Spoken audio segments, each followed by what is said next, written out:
Segunda parte de Redes Brasil, Rabino Shmuel. Primeira parte da Parashá Matot, o conjunto das Parashot Matot e Masei. Bamidbar, Números capítulo 30, a partir do versículo 2. Sempre que Moshe ensinava a Torá, primeiramente ele ensinava aos presidentes. E aqui está claramente escrito isso aqui. Disse Moshe primeiramente aos líderes das tribos, os filhos de Israel, ensinando a lei, e depois ensinou aos demais. E foi necessário frisar aqui os presidentes, porque quem desfaz promessas, como tribunal, são os líderes que estão no tribunal, podem desfazer promessas, de acordo com algumas regras que vão aqui adiante citar. Aqui vai ele ter leis de promessas. Esta é a palavra que ordenou o Eterno. Uma pessoa que faz um juramento para Deus, uma promessa, um juramento ou uma promessa proibindo alguma ação sobre sua pessoa, que não transgrida a sua palavra, tudo que sai da sua boca assim ele deverá fazer.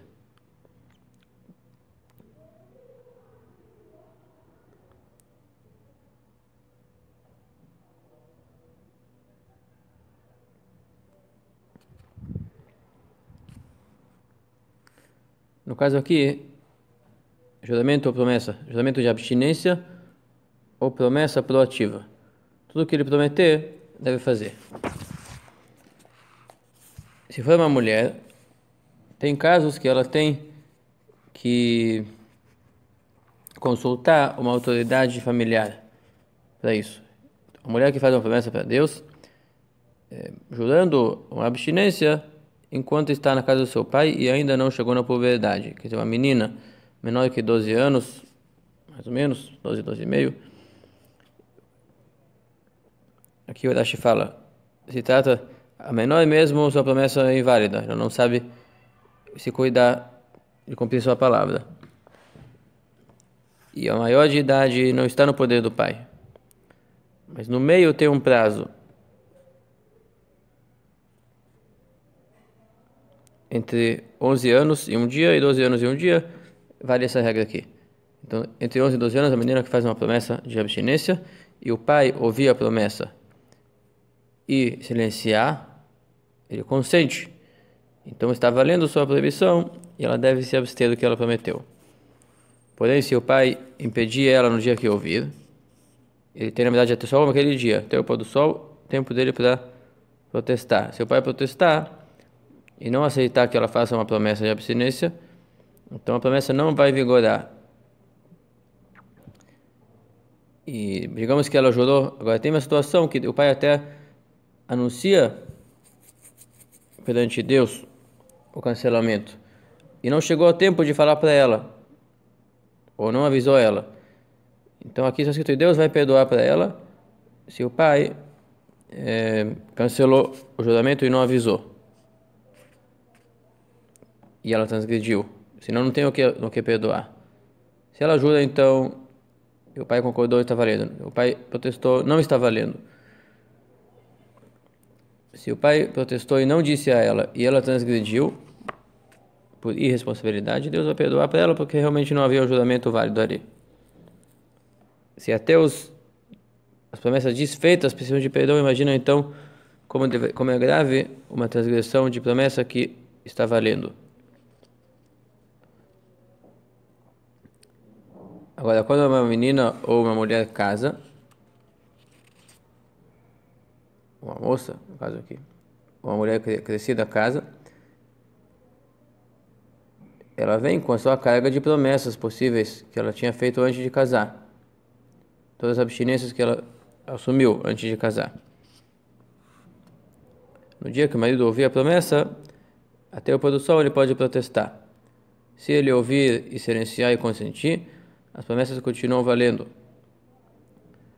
E se no dia que ele ouvir as promessas ele impede ela, ele protesta, ele cancela o seu juramento, aquilo que ela tirou da sua boca e proibiu sobre a sua pessoa, então ela está fora da promessa. O marido tem como cancelar a promessa da esposa.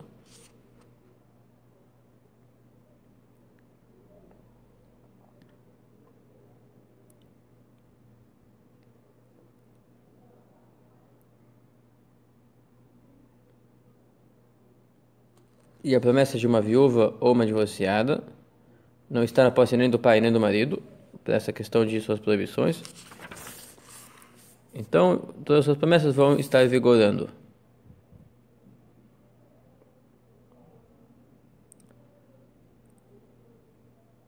Agora, eu tenho que separar, a Torá repete de novo a questão da promessa no caso de uma esposa, porque tem dois momentos no casamento. Antigamente se fazia o casamento em fases, onde havia um contrato de casamento e uma consagração da mulher antes de passar a morar com o marido. E depois de um prazo, ela fazia essa grande festa e então ela entrava para morar com o marido. Hoje se faz tudo junto.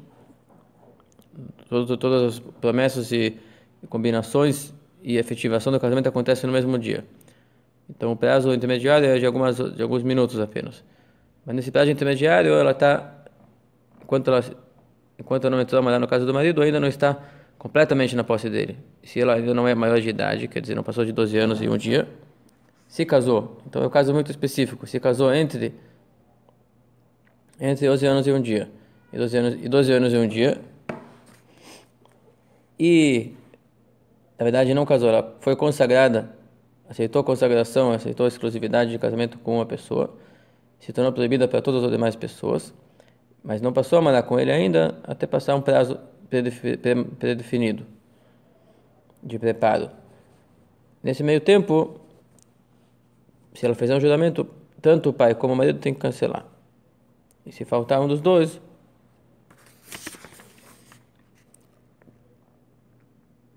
não haverá cancelamento. Porque ela está meio com o pai e meio com o marido já. Agora, se ela já está casada, já passou a morar com o marido, e está acima de 11 anos e um dia, então, e fez ali uma promessa, se o marido silenciar e não impedir, então as promessas estão valendo. E se o marido protestar e cancelar as promessas no mesmo dia até o pôr do sol, aquelas promessas não estarão valendo e Deus vai perdoar para ela, porque o marido cancelou esta promessa. Assim, todas as proibições de tormenta, isso aqui se trata sobre juramento do tipo de abstinência, que essa moça aqui ia prometer que não vai comer esse alimento, não vai comer aquele alimento, não vai dormir, de tal maneira, enfim, definições de tormenta, de sofrimento que a pessoa assume sobre si. Somente esses que o marido pode cancelar. Agora, se ela prometer, por exemplo, trazer uma oferenda para o templo, ele não tem como impedir isso. Se ela tiver a oferenda, se ela tiver o bem para oferecer, por exemplo. Ou se prometer participar de um projeto comunitário, digamos, o marido não pode impedir isso. Ele pode impedir apenas jejuns voluntários que ela está assumindo e coisa do tipo.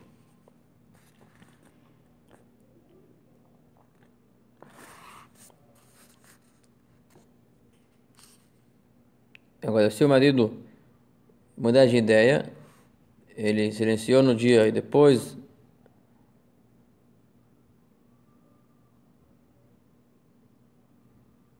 consentiu e depois voltou e cancelou, no mesmo dia, ele falou claramente, eu aceito, e depois ele falou, não aceito mais. Então ele entra em vez dela como transgressor. E vai tolerar a punição desse pecado. Essas são as regras que o Eterno ordenou entre Moshe, através de Moshe, para nos ensinar que se dá uma regra entre o marido e sua esposa, entre o pai e sua filha, quando ela está amadurecendo, quando está numa idade intermediária na casa do seu pai ainda. E o Rambam ensina que todas essas formas de anulação é um caminho, mas o marido teria como ordená-la, digamos, teria uma forma dele de eliminar qualquer juramento mesmo depois. Isso aqui é uma forma que a Hashem descreve que gostaria que fosse feito. A anulação ou o consentimento. Como é Parashat Conjuntos, temos duas partes hoje. O Chumash. Isso é Tana Moshe. Faça a vingança dos filhos de Israel a partir dos midianitas, esses que trouxeram pecado de prostituição sobre os israelitas, e depois houve morte súbita de 24.000 homens ali. Então faça a vingança do filho de Israel a partir dos midianitas, e depois junte-se aos teus antepassados, você vai falecer. E disse Moshe ao povo, então, juntem voluntários justos, conhecidos entre vocês. Ele, apesar de ouvir que a morte dele depende disso,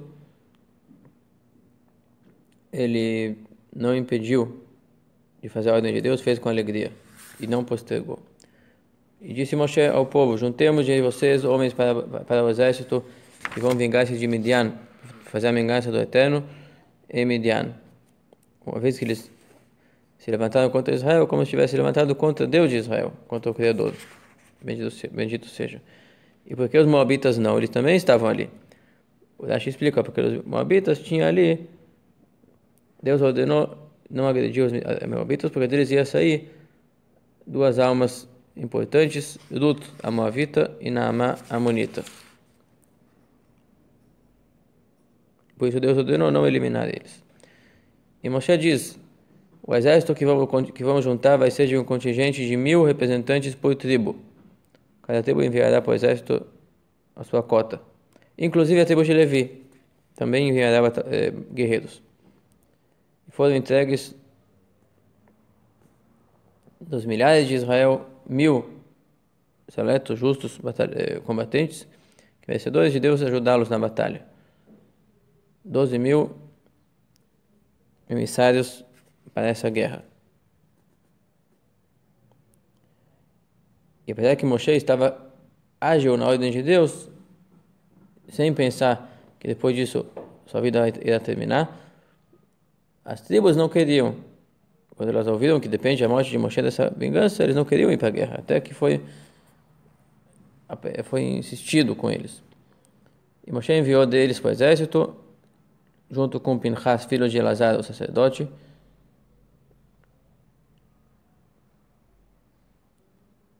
que como ele começou a vingança em Midian, matando a primeira midianita, então Deus disse, aquele que começou o trabalho, que termine a sua função, termine a vingança. E o Midrash diz que a mãe de Pinchas foi a tribo de Yosef.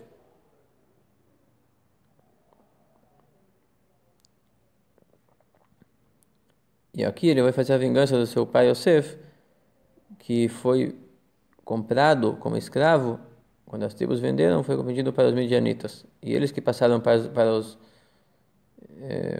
egípcios. Outra coisa, sempre numa guerra tem um Cohen, um sacerdote, que ele anuncia e incentiva as pessoas a acreditar em Deus e batalhar em nome de Deus. Chamado Mashuach Milchama, um ungido de guerra. Então estava lá o Pinchas, filho de Elazar, o sacerdote, junto com os instrumentos sagrados, a arca sagrada e o tzitz, que era uma peça das roupas do sumo sacerdote, e as coronetas para tocar na sua mão. E nessa batalha precisava desse tzitz, desse vestimento do sumo sacerdote, que lá é uma chapa de ouro onde está escrito o nome de Deus. E Bilam estava com eles, ele junto com os reis de Midian, faziam magias e voavam no céu. E Elazar mostrava para eles, o Pinchas mostrava para eles o nome de Deus, e eles caíam e morriam da queda. E assim eles investiram contra Midian, assim como Deus ordenou, e mataram todo macho. E os reis de Midian eles mataram caídos no chão, em cima dos cadáveres dos exércitos deles, em cima do exército morto deles, caiu os reis voadores, e assim eles morreram. O nome dos reis foi Evi, Rekem, Tzur, Huri e Reva, 5 reis de Midian, junto com Bilam, filho de Beor, que eles mataram a fio de espada.